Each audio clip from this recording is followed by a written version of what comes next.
there is not a military in the world that can stand up to the United States toe-to-toe. Some are stronger than others. Some pose different challenges. But at the end of the day, there's not a Navy we can't disable. There's not an Air Force we can't suppress. There's not a command and control structure that we can't disrupt at some level.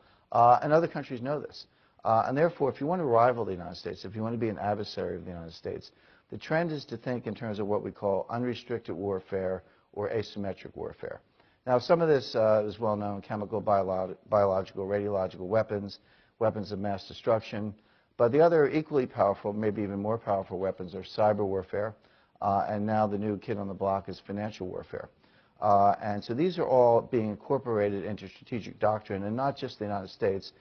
In the book, we cite various Chinese documents and studies that explicitly make financial warfare part of Chinese strategic doctrine.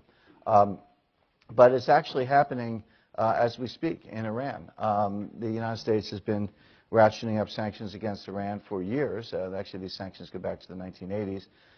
But most recently, the president went for the jugular. He cut the Iranian central bank, Bank Markazi, out of the global financial system. And the way we do this is we say to all the other banks, if you do business with Bank Markazi, you may not do business in the United States. Well, considering whether it's Deutsche Bank, UBS, Commerce Bank, Credit Suisse, they don't need to be told twice. The U.S. is dead serious about this. They've got enormous operations in the United States, actually larger than in their home countries in some instances. So they immediately cut Bank Markazi out of their list of counterparties. This caused an instantaneous one-day drop in the value of the rial, the Iranian currency, of 40%. Their currency dropped 40% in a single day against our currency. What happened next could also have been anticipated, which is a lot of what's sold in Iran is imported, maybe smuggled through Dubai, but it's imported, which means if you're an Iranian merchant, you need dollars to pay the guys on the creek in Dubai to smuggle your stuff over. Some of it's maybe legitimate from Germany, et cetera. Well, if your currency is down 40%, you need twice as many dollars. So what they did is they doubled their prices in rials. So certain goods overnight went from 200,000 rials to 400,000 rials. Now we're injecting hyperinflation into the Iranian economy. The fact that there are elections in March is interesting. We're doing this ahead of their elections. Whether this is to stir the pot, get the Green Revolution going again, or create some more dissent.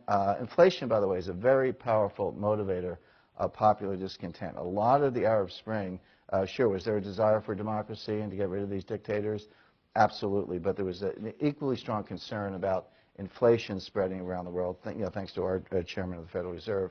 And inflation was a big part of the Tiananmen Square demonstrations in 1989. We all remember the papier-mâché Statue of Liberty, but a lot of people in that square were urban workers and people coming in from the countryside who were concerned about inflation. So it's a good way to destabilize a regime. Regime change is really the name of the game in Iran. Nobody wants a war, but if we can get a new group in there running the country, then there might be a way through this nuclear program. So this is financial warfare, clear as a bell.